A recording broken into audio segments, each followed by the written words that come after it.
Tout a commencé en 2023. Ça,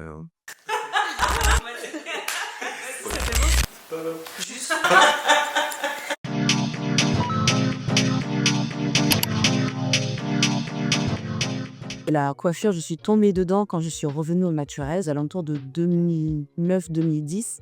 Et c'est comme ça que j'ai rencontré Franck, puisque à l'époque, il donnait déjà des cours pour apprendre aux personnes à gérer leurs cheveux. Alors pour moi, tout a commencé en 2003 quand le film Barbershop est sorti. J'ai beaucoup aimé l'univers et du coup, je me suis dit, allez, je vais être coiffeur plus tard. On the south side of Chicago. All right, now listen up. Give me your wallet and your Jordan, won't be no problem. Eddie, leave them boys alone. Sit down. It became an extraordinary day at the barbershop. Barbershop. J'ai beaucoup aimé l'univers et du coup, je me suis dit, allez, je vais être coiffeur plus tard. Avec les clients, je me rendais compte qu'ils ne savaient pas s'occuper de leurs cheveux, qu'ils avaient une mauvaise image de leurs cheveux au naturel. Et l'après-shampoing. Pourquoi? Parce que ça permet d'espacer mes shampoings puisqu'il va un petit peu nettoyer, il va aussi un petit peu nourrir, mais tout en gardant une chevelure légère. Et il va m'aider aussi à redéfinir mes boucles. Donc quand j'ai la flemme, c'est le meilleur produit. Je fais partie de la team flemmarde et donc si je peux faire rapidement les choses pour moi et pour les têtes à gérer à la maison, c'est vrai que je opterais pour l'après-shampoing. Exactement, et en plus de ça, ça fait un soin pour les cuirs chevelus, qu'on soit loxé ou non. Pour le processus de formulation des produits, je passais un diplôme de préparateur en parfum, cosmétique et arôme à l'ISICA. Niveau formulation, ce n'est pas qu'on va voir un laboratoire qui nous propose des formules, mais c'est plutôt l'inverse. C'est-à-dire que moi, je fais mes formules et ensuite, je les propose au laboratoire qui va les tester et qui va nous renvoyer des essais pour qu'on puisse les tester sur nos clients et sur nous-mêmes. Le but premier pour nos produits cosmétiques, c'est de faire des produits qui sont à la fois compatibles pour le cheveu et compatibles pour la peau, parce qu'on oublie souvent qu'en dessous des cheveux, il y a le cuir chevelu. Sous la douche, ça va couler sur le corps, donc éviter qu'il y ait des réactions cutanées. Concernant l'après-shampoing, on a sélectionné donc à la place de l'eau de l'hydrolat de fleur d'oranger, qui est un apaisant cutané, qui est aussi un antipelliculaire naturel. On a aussi choisi de l'huile de jojoba parce qu'il fallait une partie nutritive. Je crois que le jojoba se rapproche beaucoup du sébum humain. Et par conséquent, le corps ne va pas surréagir lorsqu'il y aura du jojoba sur le cuir chevelu, mais va plutôt l'absorber plus facilement. Et ensuite, on a aussi utilisé de l'extrait d'hibiscus, qui est tout simplement de l'acide de fleur d'hibiscus qui vise à resserrer les écailles, donc faciliter le déménage. En général, aussi, on va utiliser des ingrédients type pétrole, silicone pour les produits moins naturels, voire glycérine pour aller un peu plus naturel. Nous, on va plutôt sélectionner des gommes végétales qui sont solubles dans l'eau, notamment celles qu'on utilise dans l'après-shampoing. Ça va être de la gomme Tara, qui est issue de la sève d'acacia, qui va être soluble dans l'eau. Donc lorsqu'on va rincer, ça ne va pas laisser de résidus sur le cheveu. Donc en mélangeant tous ces ingrédients-là, on a réussi à créer le produit qu'on vous propose dans la box. Alors si on devait parler d'éco-responsabilité, on peut dire qu'on fait le travail, entre guillemets, puisqu'on a créé une méthode de soins qui est très minimaliste. Donc le but, c'est d'apprendre à nos clients à faire avec très peu de choses. Ce qui veut dire qu'on lutte un petit peu contre la surconsommation de produits. Ensuite, au niveau de la sélection des ingrédients, on reste vraiment sur des formules 100% d'origine naturelle, au maximum biologique, le plus biodégradable possible. Troisième point, qui est effectivement le packaging, donc tout ce qui est flacons, bouchons, etc.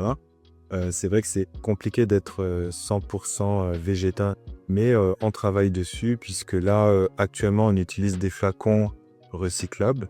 Nous allons passer à des flacons en plastique végétal, donc issus de la canne à sucre, qui sont aussi biodégradables. Essaye aussi d'utiliser au maximum le verre. Actuellement, tous nos flacons sont recyclables, mais pas biodégradables. Et pour pallier un petit peu à tout ça, nous donnons les flacons que les clients nous ramènent à une association qui s'appelle Enzmipote et qui redistribue donc des produits cosmétiques solides, solubles dans l'eau, à l'intérieur donc de ces flacons à des personnes sans abri.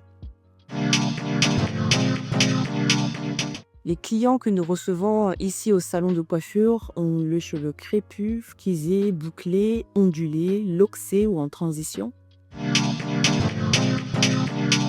Alors, premier conseil, ce serait surtout de ne pas oublier de mouiller ses cheveux, en tout cas d'appliquer de l'eau sur ses cheveux tous les jours. C'est l'eau qui va hydrater le cheveu. Une fois de plus, on a un cheveu qui est fait pour un environnement humide et chaud. Ici, en tout cas en France métropolitaine, le climat n'est pas humide et chaud, donc c'est à nous de recréer un petit peu ce climat-là tous les jours et surtout de manipuler le cheveu au doigt en étirant, éviter de trop les manipuler avec des outils tels que des peignes ou autres. Second conseil que je donne, c'est à vous des produits au niveau de la quantité, de ne pas chercher à surgraisser le cheveu ou le cuir chevelu. Aujourd'hui, je trouve que l'amalgame est facilement fait où on cherche à avoir un cheveu qui est doux et donc on voit les doigts glisser au contact du cheveu. Et la douceur qui est liée à ça peut être due aussi au surgraissage, c'est-à-dire que les produits qu'on applique en trop grosse quantité restent à la surface. Et effectivement, comme ce sont des produits qui sont gras, lorsqu'on passe les doigts, ça glisse. Et l'amalgame dont je parle, c'est le fait que ça glisse et qu'on considère que le cheveu est doux. Non, ça veut simplement dire qu'il y a encore du produit par-dessus et donc de faire vraiment attention pour éviter d'avoir les conséquences qu'on connaît tous, à commencer par les pellicules, la sécheresse, le fait que le cheveu ne soit pas facile à démêler, etc. etc. Sachant qu'en plus, l'excès de gras, justement, va imperméabiliser le cheveu, ce qui fait que lorsqu'on met de l'eau dessus, ça ne pénètre pas, donc déshydratation, cheveux secs, du coup on met plus de produits Le cercle et vicieux. le cercle vicieux s'installe. J'ai une anecdote avec l'après-shampoing. C'est une cliente qui est loxée, qui a l'habitude d'utiliser nos produits, qui a acheté le shampoing comme d'habitude. Et ce jour-là, elle s'est trompée, elle a acheté l'après-shampoing. Et donc, elle nous a contactés pour nous informer que le shampoing ne fonctionnait pas, que c'était bizarre. Donc, après coup, on a découvert qu'effectivement, il y avait un problème, une inversion entre ce qu'elle a pensé commander et ce qu'elle a reçu. Et donc, on lui a envoyé le shampoing parce qu'elle nous avait fait rire.